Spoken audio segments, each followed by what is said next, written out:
Assalamualaikum warahmatullahi wabarakatuh. Selamat pagi anak-anakku sekalian yang mudah-mudahan semuanya dirahmati oleh Allah Subhanahu wa taala. Alhamdulillah pada kesempatan yang kedua ini kita masih bisa bertemu kembali dalam pembelajaran jarak jauh di mata pelajaran Al-Islam. Anak sekalian yang sama-sama dirahmati oleh Allah Subhanahu wa taala, sebelum kita mulai pembelajaran kita kali ini, mari kita sama-sama berdoa memohon kepada Allah Subhanahu wa taala. Mudah-mudahan apa yang nantinya saya sampaikan ini mudah difahami oleh anak-anak sekalian, dan tentunya semoga nantinya menjadi ilmu yang bermanfaat baik di dunia maupun di akhirat. Mari kita sama-sama buka dengan doa sebelum belajar. Bismillahirrahmanirrahim. Raditu billahi rabba wa bil islami dina wa bi Muhammadin nabiyya wa rasula. Rabbi zidni ilma warzuqni fahma waj'alni minas shalihin. Amin ya rabbal alamin. Baik, terima kasih anak sekalian. Ya, minggu kemarin kita sudah belajar tentang beberapa kebiasaan terpuji, ya. Salah satunya ada sifat tekun, masih ingat ya? Kemudian ada sifat teliti, ya. Kemudian ada ulet. Nah, itu sudah kita pelajari kemarin. Harapan Bapak, anak-anak tidak sekedar membaca atau melihat video saja, tetapi diamalkan dalam kehidupan sehari-hari, ya. Bukan hanya ketika melihat video selesai ya sudah. Tidak, tetapi harapan Ustadz Agus adalah anak-anak bisa menjalankan dan mengamalkan sifat-sifat itu dalam kehidupan sehari-hari, sehingga memberikan kebanggaan kepada orang tua kalian bahwa oh ini loh anak SD Muhammadiyah ini anak yang tekun, teliti, ya kan, seperti itu. Baik, kali ini anak sekalian kita masih di bab yang sama. Ada beberapa materi yang akan kita capai kompetensinya pada pagi hari ini, yaitu yang pertama menyebutkan pengertian hemat dan mandiri, menyebutkan manfaat hemat dan mandiri, mempresentasikan cerita tentang contoh perilaku hemat dan mandiri. Ini adalah standar kompetensi yang akan kita capai pada pagi hari ini. Nah, oke. Kita masuk masih di bab 8, membiasakan perilaku yang terpuji. Oke. Kita lanjut. Kita mau masuk ke materi kita. Oke. Untuk masuk ke materi, saya ingatkan anak sekalian, boleh sambil melihat buku boleh, atau silahkan disimak baik-baik langsung videonya ini. Dan jangan lupa sebelum masuk ke materi, silahkan ditulis namanya di kolom komentar, karena di kolom komentar sudah ada, semakin lama saya lihat yang absen semakin sedikit, ya. Itulah kenapa saya ingatkan kembali bahwa absennya melalui komentar, ya. Dan tentunya nanti ada beberapa tugas yang akan saya sampaikan. Oke, mari kita masuk ke materi sekarang. Perilaku hemat. Nah, ini. Apakah perilaku hemat itu? Apa ya perilaku hemat itu? Nah, kita lanjut. Perilaku hemat adalah, ini sudah saya siapkan, hati-hati dalam menggunakan uang, barang, dan lain sebagainya, sehingga tidak menimbulkan pemborosan. Nah, itu arti dari perilaku hemat. Kalau suatu barang itu masih bisa dipakai, ya pakai saja. Jangan sampai ketika ada barang ini masih bagus ternyata dibuang, kita beli lagi. Ya, itu contoh-contoh pemborosan. Nah, ini di bawahnya ada contoh perilaku hemat. Boros merupakan perilaku yang buruk dan tidak patut untuk dicontoh. Nah, itu boros contohnya. Nah, contoh perilaku hemat ini adalah boros merupakan perilaku yang buruk. Nah, boros itu berarti tidak hemat. Lawan dari hemat adalah boros, ya. Orang boros menggunakan saudara setan Jadi kalau anak-anak tidak ingin menjadi saudaranya setan, maka jangan berperilaku boros atau tidak hemat ya. Allah sudah berfirman dalam Quran surah Al-Isra yang bunyinya a'udzubillahi minasyaitonirrajim, bismillahirrahmanirrahim, innal mubadzirina kanu ikhwana syayatin wa kana syaitanu lirabbihi kafura. Sesungguhnya orang-orang yang pemboros itu adalah saudara setan, dan setan itu sangat ingkar kepada Tuhannya. Berarti kalau kita boros, berarti kita saudaranya setan. Setan ingkar kepada Tuhannya. Berarti kalau kita boros, otomatis kita juga ingkar kepada Tuhannya. Iya kan? Dan anak sekalian, mulai sekarang, hari ini, detik ini juga, mari kita bersama-sama untuk melatih diri kita menjadi orang yang hemat. Oke. Di sini ada contoh lagi perilaku hemat. Ada 3 di situ ya. Agar kita bisa mudah, apa saja sih hemat itu seperti apa sih? Yang pertama contoh aja. Nanti anak-anak bisa mencari contoh yang lain. Suka menabung. Nah, jadi kalau ada uang sedikit silahkan disisihkan untuk menabung. Kemudian yang kedua, membeli barang yang dibutuhkan saja, bukan yang diinginkan ya, tapi membelikan barang yang dibutuhkan. Karena barang yang dibutuhkan itu berarti saat itu kita memerlukan. Tapi kalau barang yang diinginkan belum tentu kita perlu. Ya. Jadi kita membeli barang yang dibutuhkan saja, jangan semuanya dibeli, pokoknya membeli. Itu tidak baik, itu boros namanya, oke? Yang ketiga, suka memanfaatkan barang yang masih berguna. Nah, ini tadi di awal sudah Ustadz sampaikan bahwa jika barang-barang kita masih bisa dipakai, sebisa mungkin mari kita pakai. Jangan sampai kita membuang dan tidak memanfaatkan barang yang masih bagus. Nah, itulah 3 contoh dari perilaku hemat. Oke, selanjutnya manfaat perilaku hemat. Oh, ini ada beberapa manfaatnya. Tentunya kalau kita hemat ada banyak manfaatnya. Apa saja sih manfaat hemat? Yang pertama, lebih rajin menabung dan terhindar dari perilaku boros. Yang kedua, dapat memenuhi kebutuhan sehari-hari. Karena kita hemat, maka kebutuhan sehari-hari tercukupi dengan baik. Memiliki bekal untuk masa depan, ya kan? Dapat bersedekah dan membantu orang lain. Kenapa? Karena dengan kita membantu orang lain, maka suatu saat kalau kita membutuhkan, pasti orang lain akan membantu kita. Dan dengan kita bersedekah, maka Allah akan melipat gandakan rezekinya kepada kita. Itu pasti ya. Jadi anak sekalian, itulah 4 dari manfaat perilaku hemat. Nah, ini harus kita tanamkan dalam diri kita bahwa kita bisa melakukan itu ya. Oke. Selanjutnya sifat yang kedua yaitu perilaku mandiri. Nah, apakah anak-anak sudah tahu apa itu perilaku mandiri? Kalau belum tahu, ayo kita langsung menuju ke pengertian dari perilaku mandiri. Oke, kita lanjut.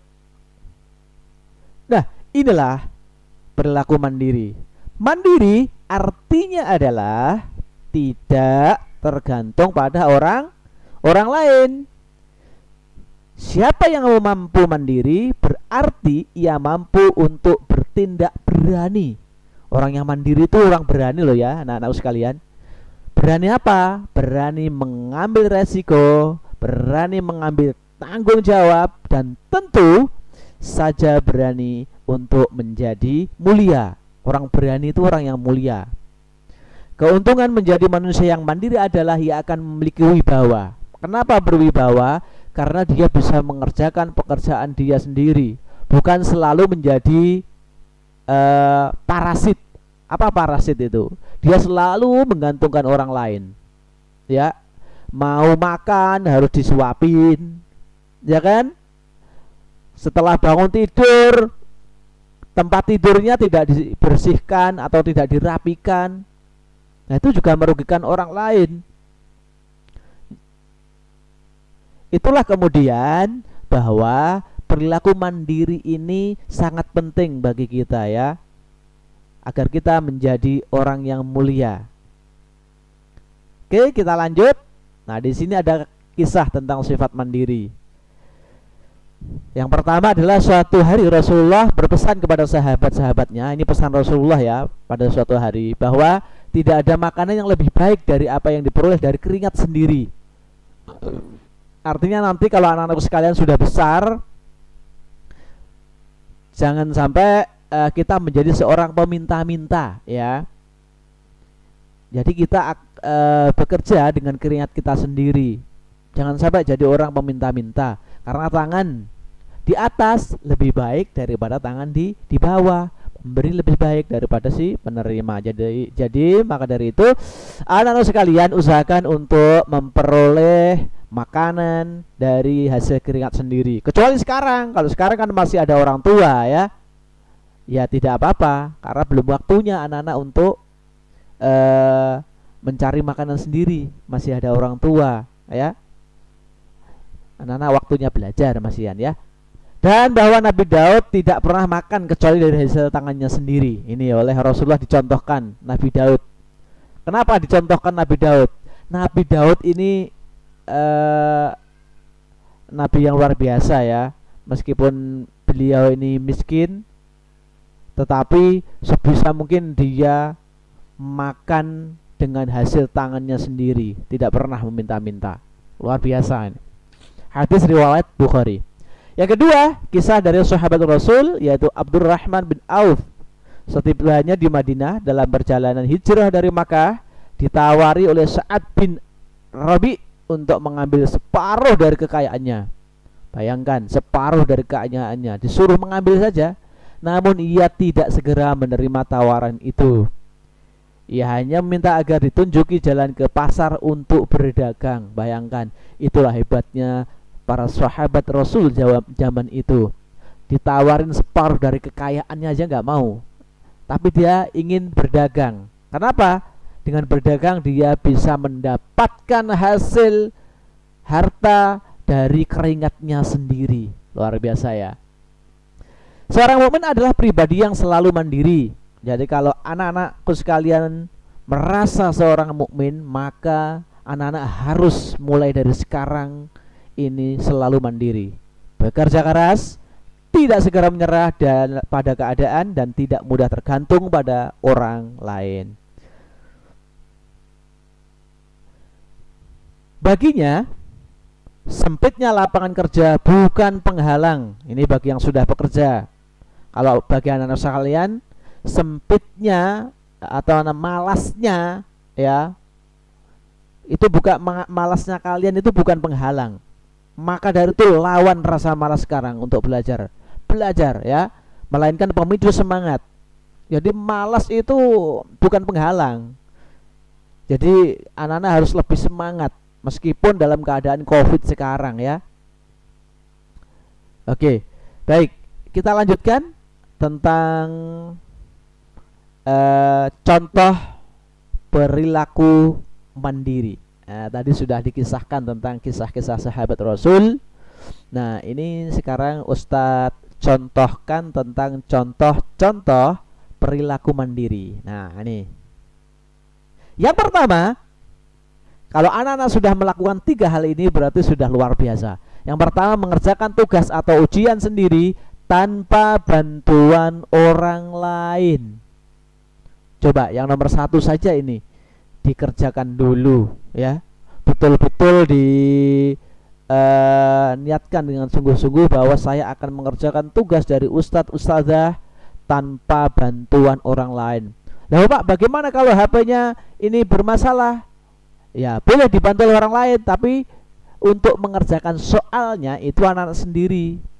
Jadi ketika HP-nya ada masalah, tidak apa-apa minta bantuan orang tua, kan bukan mengerjakan soalnya ya, tapi orang tua membantu cara pengerjaannya, cara membukanya, tidak masalah. tapi yang mengerjakan tetap anak-anak ya. Itu yang pertama ya. Yang kedua, membersihkan dan merapikan tempat tidur sendiri. Nah, biasakan ya ini anak sekalian, ketika pagi selesai bangun tidur, jangan lupa berdoa memohon kepada Allah SWT. Setelah berdoa, setelah bangun tidur, baru kemudian dibersihkan tempat tidurnya. Ini akan memberikan kebanggaan tersendiri bagi orang tua kalian. Waduh, anak saya ternyata sudah bisa merapikan tempat tidur sendiri. Wah, luar biasa kalau anak-anak sudah bisa melakukan itu. Yang ketiga, menyiapkan keperluan sekolah sendiri. Kalau besok ada PR, ya sudah disiapkan sendiri ya. Jangan sampai gara-gara pembelajaran jarak jauh ini yang mengerjakan orang tuanya, ya kan? Yang menyiapkan keperluan sekolahnya orang tuanya. Kalau ndak dimarahin orang tuanya, ndak belajar. Nah, ini berarti anak-anak belum bisa mengamalkan pembelajaran kita kali ini, yaitu tentang perilaku mandiri. Harapan Ustadz Agus, setelah pembelajaran ini, anak-anakku sekalian nanti bisa betul-betul menjadi anak yang mandiri. Minimal adalah 3 hal ini, 3 contoh ini minimal ya. Lebih dari itu malah lebih keren ya. Oke, baik. Itu adalah contoh perilaku mandiri. Sekarang kita lanjutkan ke manfaat perilaku mandiri ya. Yang pertama adalah disayang Allah. Nah, ketika kita menjadi orang yang mandiri itu disayang Allah. Kenapa? Dengan menjadi orang mandiri maka kita mensyukuri nikmat Allah, kesehatan Allah yang diberikan oleh Allah ya. Kesehatan yang diberikan oleh Allah kita manfaatkan untuk apa? Untuk belajar ya. Otak yang Allah berikan kepada kita manfaatkan untuk betul-betul mengembangkan diri kita, belajar dengan semampunya. Kan seperti itu. Apabila Allah menginginkan kebaikan terhadap seseorang hambanya, Allah mempercepat balasan dari kesalahannya di dunia. Dan sebaliknya, apabila Allah menginginkan keburukan kepada seorang hambanya, Allah tidak membalaskan perbuatannya yang berdosa di dunia, sehingga yang membalaskannya nanti pada hari kiamat. Untuk itu, agar kita disayang Allah, jadilah anak yang mandiri ya. Mandiri bukan berarti tidak meminta bantuan orang sama sekali. Karena kita sebagai makhluk sosial, maka kita juga memerlukan orang lain. Ya, begitu ya. Yang kedua, dapat belajar mengatasi masalah sendiri. Wah, ini keren. Jadi kalau anak-anak bisa mengatasi masalah sendiri, contoh ada tugas sekolah, anak-anak selesaikan sendiri. Nah, berarti anak-anak sudah bisa mengatasi masalah sendiri. Itu keren. Ya, itulah yang namanya mandiri. Mulai dari sekarang juga, ya. Kemudian selanjutnya menjadi anak yang disiplin dan menghargai waktu. Menumbuhkan rasa tanggung jawab, optimis dan percaya diri. Ya, ini 4 manfaat dari perilaku mandiri. Jadi kalau orang sudah percaya diri, sudah optimis dan tanggung jawab itu berarti contoh adalah ketika ada tugas dari ustadz-ustadzahnya dikerjakan, itu sudah tanggung jawab. Mengerjakan sendiri, itu percaya diri, ya kan? Nah, kalau itu sudah ada di dalam diri anak-anak, berarti kalian sudah melakukan hal yang benar, hal yang baik, yang sudah memang itu seharusnya ada pada diri anak-anak sekalian. Baik, selanjutnya ada tugas anak-anak sekalian adalah silahkan dibuka buku Al-Islam halaman 142. Di situ ada tulisannya tugas individu, yaitu membuat poster berupa ajakan untuk berhemat atau hidup mandiri. Ya. Tugas berupa lukisan tangan, bukan print-printan ya. Ingat, tugas bukan print-printan, tapi anak-anak menggambar di buku gambar ya. Kemudian hasilnya difoto ya. Kemudian bisa dikirimkan melalui Google Classroom atau bisa juga dikirimkan ke WA saya. Saya ulang kembali bahwa tugasnya membuat poster ini dengan tulisan tangan di buku gambar, atau nanti kan pasti ada gambarnya tuh ya. Menggambar boleh pakai pensil warna boleh, terserah. Yang jelas saya tidak menerima hasil poster yang print-printan atau hasil poster yang di-download dari internet. Oke, baik, saya kira itu yang bisa saya sampaikan pada kesempatan hari ini, Jumat 27 Maret 2021. Ya, semoga bermanfaat apa yang saya sampaikan. Sampaikan kepada orang lain jika ini bermanfaat untuk anak-anak sekalian.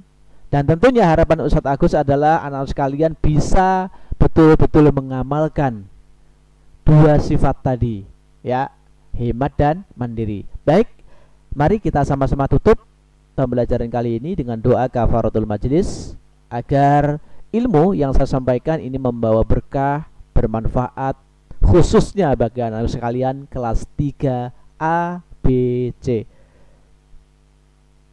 Mari kita tutup sama-sama. Bismillahirrahmanirrahim. Subhanakallahumma wa bihamdika asyhadu an la ilaha illa anta astaghfiruka wa atubu ilaik.